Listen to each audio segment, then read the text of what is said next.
कृष्णा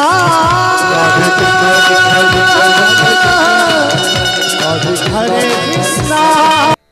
हमें किस प्रकार मनाना चाहिए, ये हमें सीखना चाहिए। आजकल बच्चों के जन्मदिन में हम लोग केक ले आते हैं, काट करके मोमबत्ती बुझा करके और हैप्पी बर्थडे टू यू कह लेते हैं। समझदारी का विषय है, कॉमन सेंस है, तो आप समझेंगे। हमारा जो भारत है, हम लोग दीपक बुझाना नहीं जानते, हम लोग तो दीपक जलाना जानते हैं। हम लोग दीपक जलाते हैं, दीपक को कभी बुझाते नहीं हैं, और फूंक मार करके तो कभी नहीं बुझाते। बुझाना होता है दीपक को तो कपड़े से बुझाते हैं या हाथ से ऐसे बुझा देते हैं, पर मुंह से नहीं बुझाते, फूंक मार के नहीं बुझाते। सही है क्या? हमारे भारत में दीप जलाने की परंपरा रही है। ज्योत से ज्योत जलाते चलो, प्रेम की गंगा बहाते चलो। पर विदेशी कल्चर बुझाना जानता है, आज वही कल्चर को भारत अपनाए बैठा है। आजकल बच्चों का जन्मदिन होता है तो बच्चों से ही दीप बुझाया जाता है। अरे पढ़े लिखे हो, पढ़े लिखे, थोड़ी तो अक्ल होनी चाहिए, कॉमन सेंस भी तो कोई चीज होती है। दीपक बुझाना क्या ये उचित है? आप आरती करते हो भगवान की तो दीप बुझा के कि जला के? दीपावली में दीप जलाते हो कि बुझाते हो? गृह प्रवेश में दीप जलाते हो कि बुझाते हो? हर शुभ कार्य में दीप जलाया जाता है, और बच्चे के जन्मोत्सव में दीप बुझा रहे हो। बताओ, भारतवासियों को आपको शोभा नहीं देता। अमेरिका जापान का आदमी बुझाए तो चलेगा, क्योंकि वो मूर्ख लोग हैं, और ये विश्व गुरु भारत आज ये हरकत कर रहा है तो निंदनीय है ही। आप समझदार लोग हैं। पूरी दुनिया में सबसे ज्यादा शिक्षित भारत में ही हुआ करते थे। अब प्रेजेंट में कितने हैं मैं नहीं जानता। शून्य का आविष्कार भारत ने किया, आर्यभट्ट भारतीय थे।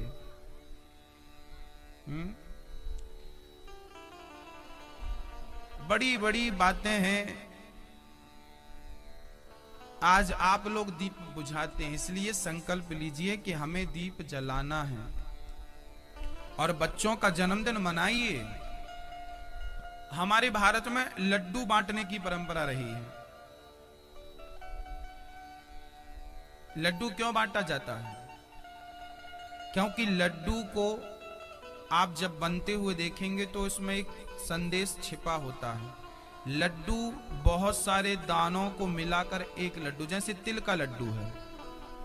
तिल का लड्डू कैसे बनता है? अभी तिल का लड्डू बनने का समय आ रहा है जनवरी में, मकर संक्रांति। हमारे यहाँ अनेक प्रकार के लड्डू बनते हैं, तिल के लड्डू, मोतीचूर के लड्डू, हाँ कितने लड्डू। मोदक, महाराष्ट्र का लड्डू अलग होता है तो गुजरात का लड्डू अलग प्रकार से बनाते हैं। हर प्रांत में अलग अलग लड्डू। क्यों, कैसे? कहते हैं एक दाने को दूसरे दाने से जोड़ देना ही लड्डू है।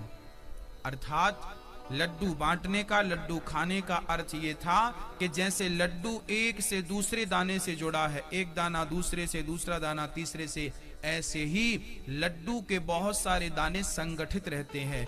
ऐसे हमें भी अपने घर परिवार में, समाज में संगठित रहना चाहिए लड्डू की तरह। जैसे लड्डू का हर दाना संगठित होता है, ऐसे ही हमें लड्डू की तरह संगठित होना चाहिए। और केवल संगठित नहीं, लड्डू मीठा भी होता है। हमारे रिश्तों में लड्डू की तरह मिठास भी होनी चाहिए। ये लड्डू खाने के पीछे का संदेश था, इसलिए लड्डू खाने की परंपरा भारत में रही है। भगवान भी मक्खन का गोला खाते थे। गणेश जी को भी लड्डू पसंद है। ये लड्डू है, लड्डू खाइए प्रेम पूर्वक, लड्डू बांटिए। बचपन से माँ बाप बच्चे को पहले माला पकड़ाया करते थे, बेटा बोलो राम, बोलो राम, बोलो राम। आजकल बचपन से चाकू पकड़ाते हैं, चल बेटा केक काट, केक काट, केक काट। तो काटना पीटना बचपन से आपने सिखाया है, बाद में फिर वो आपका सुखमय जीवन में आग लगा दे तो बाद में रोना मत, क्योंकि सिखाया। चाकू चलाना किसने सिखाया?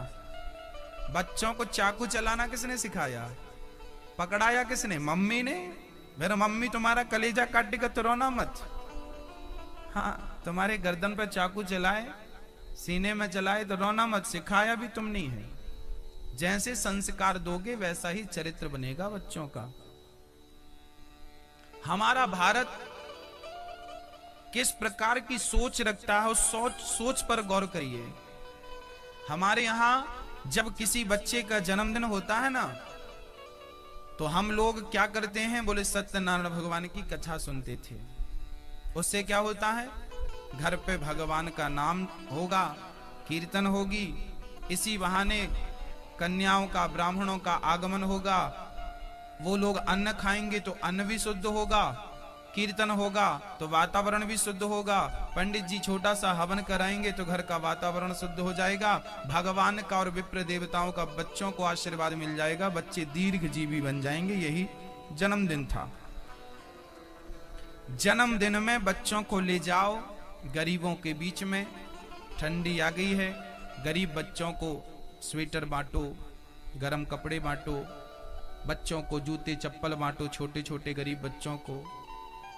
आपके आसपास जो गरीब लोग हैं उनके पास जाओ, उनसे पूछो भाई आपको क्या असुविधा है।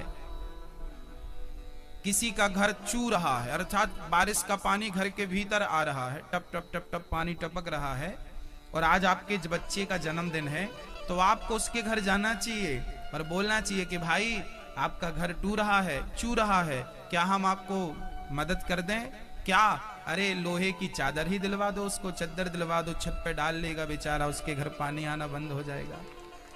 आप जिस प्रकार की हेल्प कर सकें अपने आसपास के लोगों को, उस प्रकार की हेल्प करना चाहिए, मदद करना चाहिए। यही मानवता है ना? और हम लोग तो हजारों रुपए बच्चे के जन्मदिन में उड़ा देते हैं, और बाजू का घर छत टपक रही है, कोई फिक्र नहीं। भाई इंसान वो नहीं है जो केवल अपना देखे, अपना पेट पशु पक्षी भी भर लेते हैं भक्तों, पर सभी में बांट कर खाए उसे इंसान कहते हैं। इंसान केवल अपने नहीं देखता, अपने नहीं सोचता, वो अड़ोसी पड़ोसियों की घर जाता है। हम लोग कौन से लोग हैं? हम लोग बोला करते हैं विश्व का कल्याण हो। हम कौन लोग हैं? हम विश्व की चिंता करने वाले लोग हैं। ये सुठालिया क्या है? ये सुठालिया गांव नहीं है। ये सुठालिया में जितने लोग हैं और जितने घर हैं, ये पूरा सुठालिया गांव की तरह ना रहे, एक परिवार की तरह रहे। वसुधैव कुटुंबकम। गांव का हर सदस्य हमारा परिवार है, चाहे वो अमीर हो, गरीब हो, ब्राह्मण हो, क्षत्रिय हो, वैश्य हो, शूद्र हो। गांव का हर सदस्य हमारा एक परिवार है। पूरा मध्य प्रदेश हमारा एक परिवार है, पूरा भारत हमारा परिवार है। और भारत नहीं, हम लोग जयकारा लगाते हैं विश्व का कल्याण हो।